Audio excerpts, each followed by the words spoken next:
The rift is more than a tabloid feud. It is the shattering of his last crucial link to a shared childhood understanding.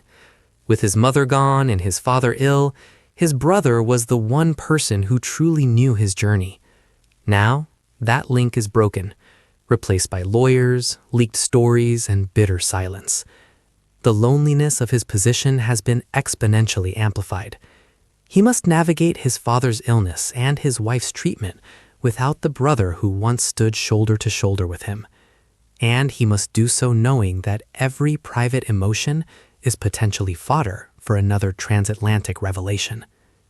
The grief of losing a living sibling to bitterness and distance is its own unique agony. The crucible of public scrutiny, a narrative spinning out of control. Amidst these private torments, the public sphere became a minefield. The weeks surrounding Catherine's surgery were a masterclass in modern media dysfunction and a personal nightmare for William. With Catherine out of view, a vacuum of information was filled with wild, hurtful, and absurd speculation. Social media ran rampant with conspiracy theories about her whereabouts and the state of the Wales marriage.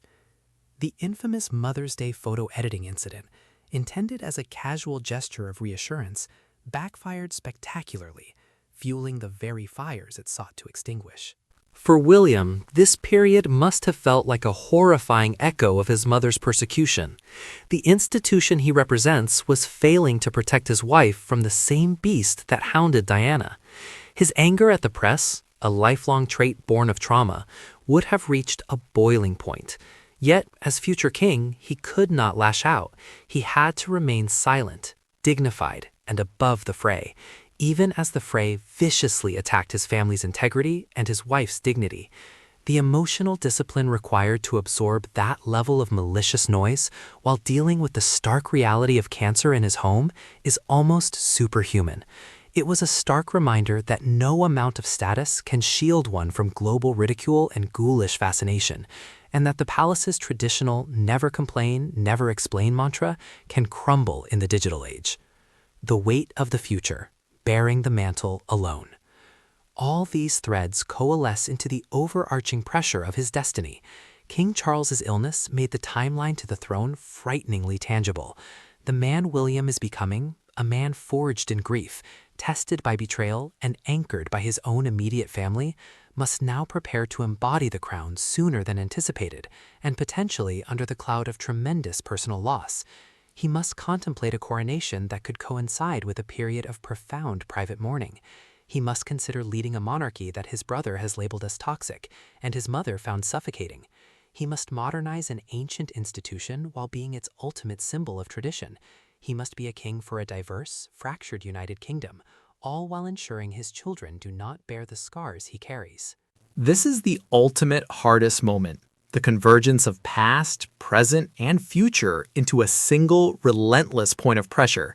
He is grieving the son, protecting the husband and father, estranging the brother, and steadying the prince, all while rehearsing for kingship. The path forward, humanity as strength. Yet within this crucible, we may be witnessing the emergence of the king William is destined to be. His handling of this period, though imperfect, reveals a potentially transformative leadership style. His decision to prioritize his family, scaling back duties to be with Catherine and the children, sends a powerful, modern message about values. It says, the institution is secondary to the human beings who sustain it. In doing so, he is breaking a generational pattern, choosing the path his father could not always take and his mother was never allowed to take. His occasional displays of raw emotion, the visible concern, the reported fury over security breaches, the protective arm around his wife, are not weaknesses, but vital connectors. In an age that values authenticity, William's humanity is his greatest asset. He is demonstrating that strength is not the absence of feeling, but the courage to feel deeply and still fulfill your obligations. The monarchy's future may depend less on pomp and more on this kind of relatable fortitude. William is being forced to integrate his private and public selves in a way no previous heir has. The boy who vowed to protect his mother's legacy is now the man using her lessons to protect his own family, And in doing so, he may be redefining the emotional contract between sovereign and subject. Prince William's hardest royal moment is not an event, but an epoch. It is the painful, necessary shedding of one identity to assume another. He is walking a tightrope strung between a painful past and an intimidating future, between a wounded family and a watching world. The outcome is not yet written, but in his struggle to honor his duty without sacrificing his heart, he is revealing a form of kingship forged not in privilege, but in resilience, a crown weighted with sorrow, but worn with a newfound, hard-won humanity.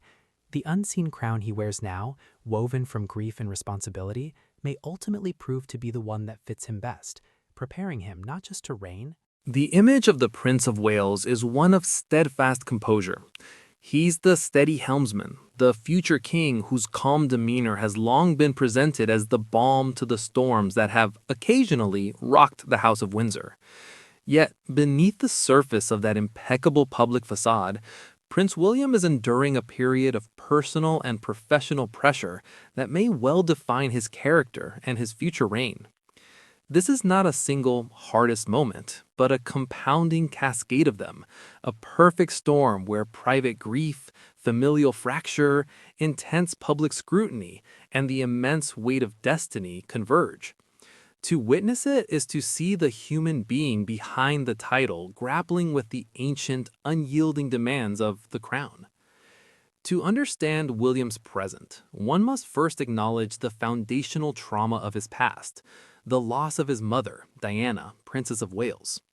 The young boy who walked behind his mother's coffin, his eyes downcast, his emotional armor already being forged under a global gaze, is forever present within the man. That loss is not a historical footnote. It is a living, breathing facet of his psychology. It shaped his fierce desire for normality for his own children, George, Charlotte, and Louis. It informed his sometimes cautious approach to media. It built in him a deep protective instinct around family privacy. For decades, William managed this grief through a framework of tribute and controlled remembrance. However, the recent years have seen a resurgence of this wound in the most public and painful ways. The controversial depiction of his parents' relationship and television dramas, the endless archival footage, and the persistent global fascination with Diana have forced the ghost to the forefront. Now a father himself, William's understanding of his mother's suffering, her isolation, her manipulation by the press, her struggle within the institution is undoubtedly more nuanced and more agonizing. He is not just mourning the parent he lost, he is mourning the life she was denied, and confronting the very machine that contributed to her anguish, a machine he is now destined to lead. This is a deeply lonely paradox. Just as this old wound was being persistently prodded, a new and immediate wave of anxiety crashed over the royal family, a series of serious health crises. The announcement of King Charles III's cancer diagnosis was a shock to the nation, but for William, it was a devastating personal blow. Despite the complexities of their past, Charles is his father, a figure whose presence, however complicated, is a cornerstone. The news came with a terrifying duality, the fear for his father's life and the stark, sudden preview of his own future accession. The heir and spare dynamic was abruptly thrust into its final somber chapter. The king's illness necessitated William stepping into a more prominent, weightier role, taking on additional duties and representing the monarchy's continuity. The unspoken question in every room he entered was, is he ready to be king now? The emotional labor of processing private fear while projecting public stability is immense. Simultaneously, his wife, Catherine, the Princess of Wales, underwent major abdominal surgery. While the palace stated it was non-cancerous, the procedure was serious enough to require a lengthy and private recovery, removing William's closest confidant and partner from the public stage for months. Then came Catherine's own cancer diagnosis, revealed in a raw and courageous video statement that shook the world. For William, this was the epicenter of the storm. Here was his soulmate, the woman who grounded him and with whom he built a normal sanctuary, facing a life-threatening illness. The man who lost his mother to a tragic, sudden event was now confronting the potential loss of his wife to a protracted, brutal battle. The protective husband and father had to confront a threat he could not control, all while supporting 3 young children through their own fear and confusion. The toll of this dual health crisis, for his father and his wife, cannot be overstated. It placed William in the role of carer, leader, and frightened family member simultaneously. The strain was visible, if subtle. The extra lines around his eyes, a fleeting look of preoccupation during public engagements, a reported desire to scale back his diary to be present for his family. This was no longer about royal duty, it was about human survival. The fractured brotherhood, the heartbreak of the spare. Weaving through these crises of health and legacy is the profound and public rupture with his brother, Prince Harry. The once inseparable Welsh brothers, bound together by shared trauma and a mutual pledge to never let their lives mirror their parents, now exist in a state of icy estrangement. Harry's departure from royal life, Megxit, was a professional challenge, but the subsequent interviews, the docuseries, and most piercingly, Harry's memoir, Spare, transformed it into a deeply personal heartbreak. For William, Harry's actions were not just a critique of the institution, but a betrayal of family trust. Private conversations, personal grievances, and painful memories were commodified for global consumption.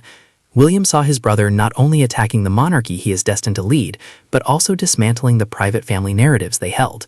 The depiction of him as a sometimes distant, institution-bound heir likely stung precisely because it contained grains of truth seen through a fractured lens. William's life has been a lifelong conditioning to put duty first, to sublimate personal feeling for institutional stability. Harry's path was a rejection of that very principle.